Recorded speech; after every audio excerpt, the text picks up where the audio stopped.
Hello guys, hi Kiran, hi Chris. So we are into this one more session on policy hack. Uh, Policy hack is basically a initiative from iSpirit where we demystify some policy initiatives, problems that the industry is facing, and try to help the entrepreneurs and entrepreneurs. So one of the major problem for SaaS industry is recurring billing. It is so vital for them that without an online recurring billing on monthly basis or on a quarterly basis, the SaaS companies, it's very difficult for them to do the business. So when they do business in India, recurring billing is not available to them. It's almost not available, although there are opinions that legally there is no hurdle, but there are issues and there are problems.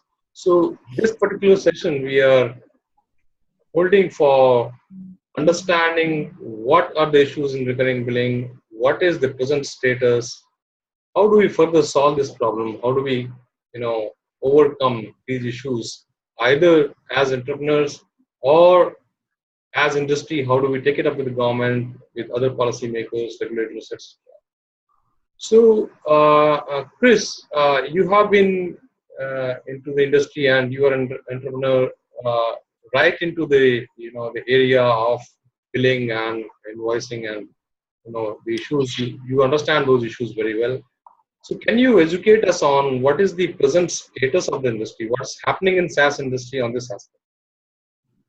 Sure. Hey, hello everyone. My name is Krish. I'm one of the co-founders of Chargebacks.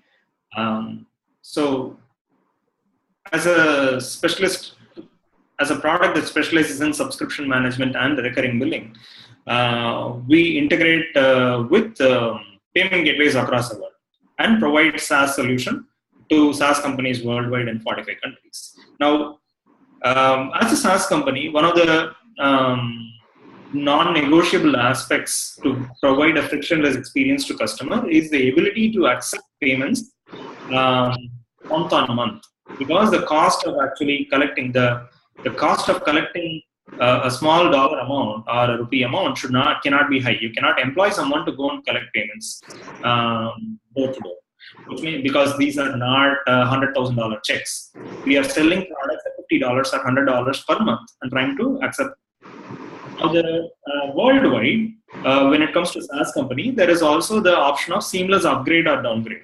So one of the key value drivers when it comes to SaaS pricing is per user license or per seat licensing model, where if you sell a software for $19 or $49 per user, you might make $400 or $500 from customer per month, but you should be able to seamlessly upgrade the customer, downgrade the customer, prorate the charges on a month, and be able to accept this variable payment seamlessly without much friction from customer.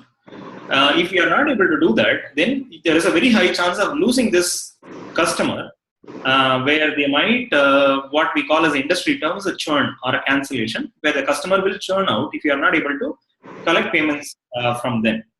Now, that is very unfortunate because you're trying to acquire the customer and then lose the customer because you are not able to accept it. So, as it stands, worldwide, if the company is incorporated elsewhere outside India, the option is available for these businesses to be able to accept payments seamlessly. Whereas Indian SaaS companies which compete with these global companies employ different ways of workarounds to manage it. So right now the option being used is a service like tocheckout.com or a PayPal to accept payments from customers outside India on a month-on-month basis, and even this is mostly fixed monthly billing that they are able to do, and every time the money changes, they actually go and ask the customer for providing the payment information one more time. These are the things that are being used by the Indian SaaS businesses to accept payments from global customers. But when it comes to Indian companies which are selling to Indian customers, it could be B2B or B2C. Again, we employ workarounds where we use a payment, any payment gateway, but we try to accept payments in 3 months in advance or 6 months in advance, which creates increased friction because most companies may not want to pay a much higher amount upfront, and they choose to pay month on month, which results in too much of sales outstanding and again, barriers to the relationship that comes in the way of the relationship. Right? So those are the current challenges and the context of where we stand as an industry right now. And would love to hear more from Kiran as well. Yeah, so Kiran, I think there's, as far as, the present status is concerned, I think we would like to hear from you, what is the present statutory position? You can introduce yourself and then educate us on what is the present statutory position, what is the regulatory aspect of it. Sure. Hi Sudhir, hi Krish. I am Kiran Jain and I head Banking Alliances and New Product Initiative at Razorpay Software, which is a payment aggregation company in India. Right now, to tell you the statutory position, first we need to understand the evolution of why RBI came up with two-factor authentication in India and how it evolved, and then probably the recurring was the last piece which RBI had addressed it. So way back 18 February 2009 is when 2FA was introduced in India by RBI, and during that time RBI had clearly mentioned that they will be excluding the IBR based payments from the 2FA methods. On 23rd April 2010, 2FA was again introduced for IBR and mail order and telegraphic order transactions. 31st December 2010, the Banking Association went back to RBI and said recurring travel and mail order and telegraphic order 2FA cannot work because these are off the hook payments, or these are payments which are done post the stipulated dates, wherein RBI gave them a month's time and said, why don't you discuss and come back? That's when on 22nd June 2011, discussion among the IBA members completed, and they had come to a conclusion and which was presented to RBI on 4th of August 2011, wherein RBI had clearly issued a circular which said recurring is allowed in India. It has no legal challenges. The only clauses which RBI wanted to put in was one, that some kind of mechanism needs to be built in by the banks for the transaction to get authenticated by the cardholder while the first transaction is getting processed. Two, in case if there is a chargeback which comes from the cardholder post the stipulated date of the transaction, then the issuing bank has to refund the amount without any questions asked. Having said that, then the banks were given the opportunity to figure out the mechanism in which they would want to process the transaction, and that's where I believe that there are a few banks which have a recurring platform available, wherein they allow you to do the first transaction using two-factor authentication, and subsequent transactions are charged without any two-factor authentication. So from an RBI guidelines perspective, there are no restrictions on recurring billing in India. From banks' perspective, there are absolutely no restrictions on the recurring billing in India. So SaaS companies in India can use Indian gateways, charge Indian customers, and collect money seamlessly. That's the statutory position as on date.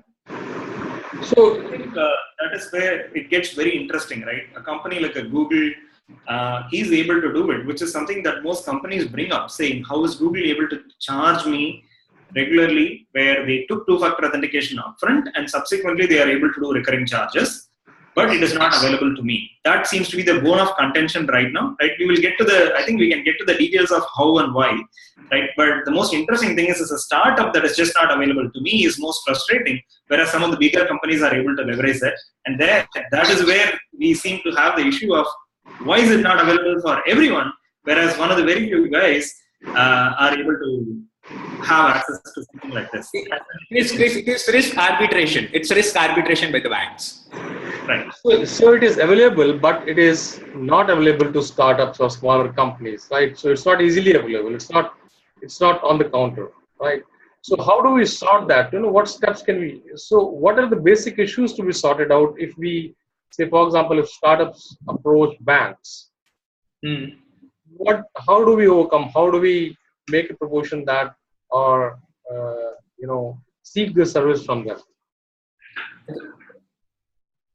So let me address that query. So first we need to understand the challenges of banks, right? We cannot blame the banks completely, because in India, if a card gets mischarged, then there is a chargeback and the issuing bank is liable, which means the bank which has issued the card has to do good with the amount to the customer and not the merchant who has received the money. Two, merchants do not have an understanding on the chargeback mechanisms in India, unlike in the mature and the developed economies like US, where merchants are willing to pay higher premium, higher charges for card transactions. In India, merchants are not willing to pay because they do not understand the risk. Because of which, most of the banks are shying away from giving recurring billing all out into the market. Reason being, one, the liability either is with the issuing bank. In case, and in most of the cases in India, issuing bank starts taking chargebacks as service not rendered, right? So we need to understand that chargebacks can be under two mechanisms: either product or a service not delivered, or it's a fraudulent card misuse. When it is a fraudulent card misuse, the acquiring bank is liable. But if it is a product or a service not delivered, the issuing bank is liable. And most of the cases in India, when a customer calls their bank, the complaints are registered under service not rendered. And that's where the problem is. Then the liability shift happens onto the acquiring bank. So the acquiring bank is saying, why should I take a liability if the service is already rendered? And it's a subscription. It's just a mechanism which issuing banks use in India to collect money. So the alternative available is that we need to create a partner in between the bank and the ecosystem, which is your SaaS companies, who is willing to underwrite the risk and say, let me take care of the risk associated with the transaction. I will underwrite the risk. I'll onboard the merchants, right? And then ensure that you receive your money to the bank.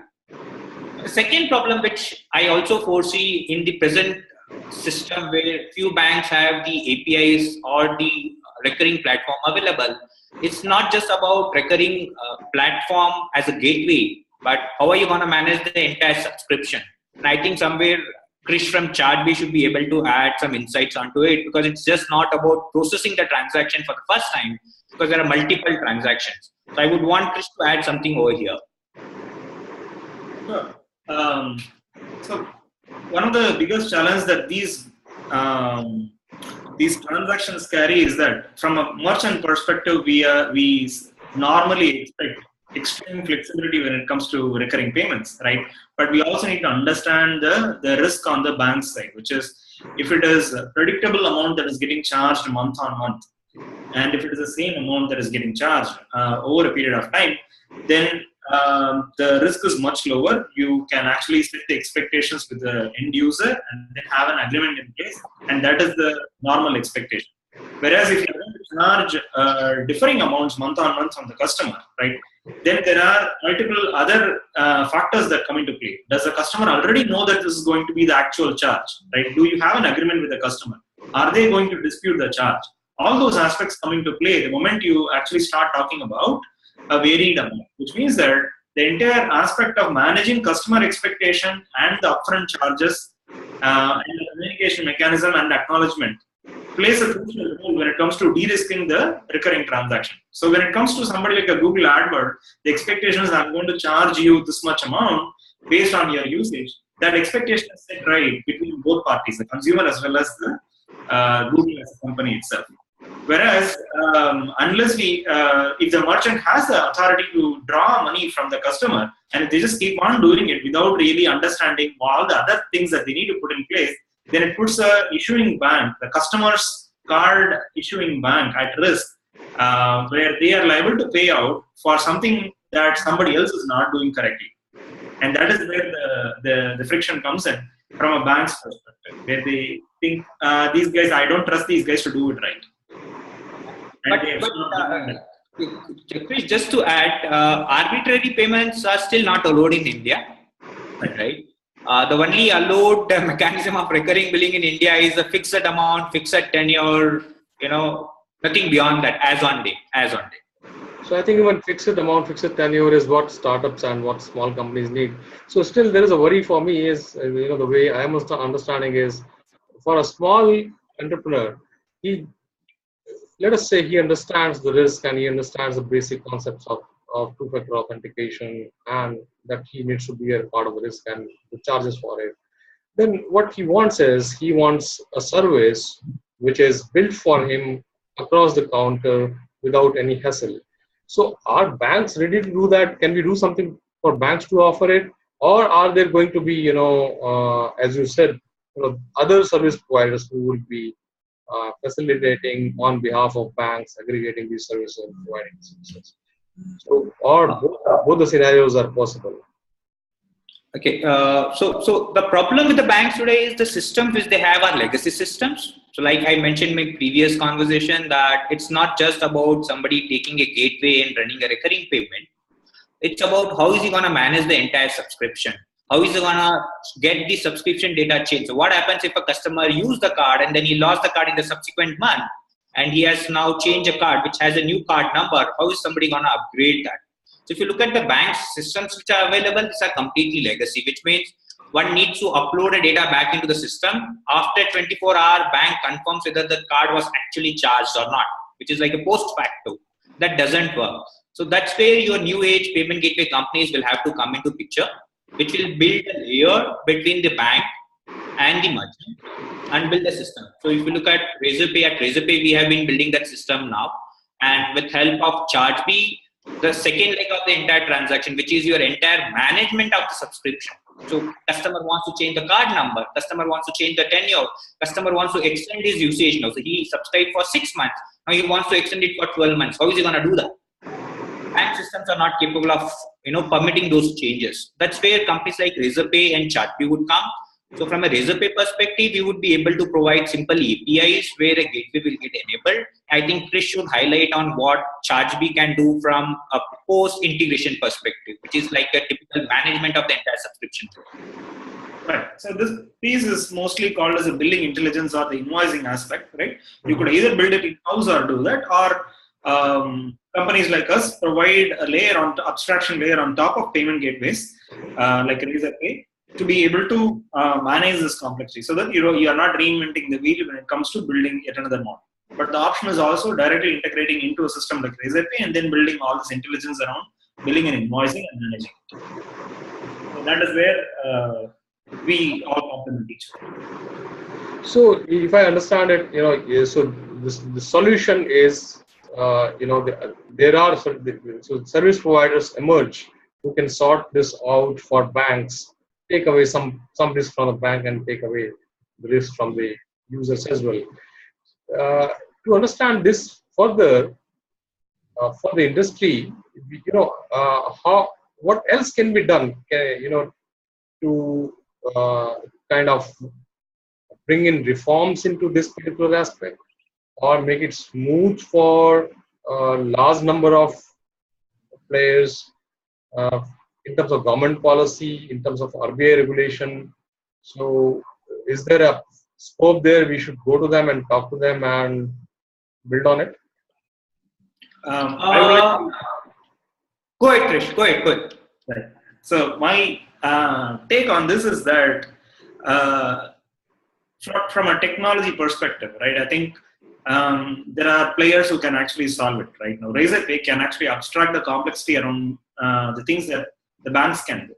Chargebacks can reduce the complexity when it comes to the things that you would build on the billing invoicing side on top of something like Razorpay. But the most important piece in this puzzle is banks willing to underwrite for small businesses, so that we can see much more innovation around subscription business model businesses, right? Which can be consumer-facing side, like companies like Snack Experts, which want to deliver month-on-month healthy snacks, or it could be different kind of companies which want to do this kind of model.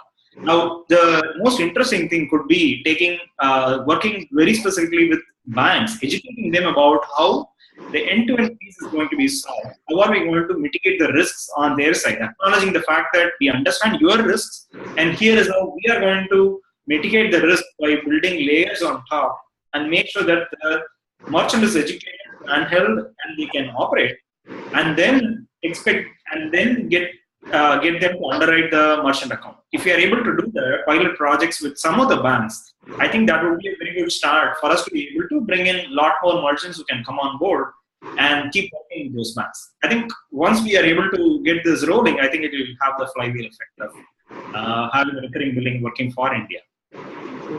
Okay. Yes, so Kiran, yes. Yeah, but from a policy perspective, Sudhir, I don't think, because RBI never intervenes. RBI says you do something or you don't do something, but RBI does not say, okay, I'm mandating you to do something. I'm mandating you to go and onboard startup, because for RBI, NPAs are the key parameter, right? So if chargebacks go towards north, those are also equivalent to NPAs from an RBI perspective. Okay. And RBI would always want to keep a tap on it. So larger merchants in India would still get payment gateways from banks directly, and they'll also have in-house capabilities to build the billing management and invoicing platforms internally. But from a startup perspective, which is a majority of 80% of our SaaS companies in India, I think they will have to rely on aggregators and platforms like Chargebee to take and avail solutions, because then they do not have to spend too much of amount on tech bandwidth, not they have to block the bandwidth at all. Okay.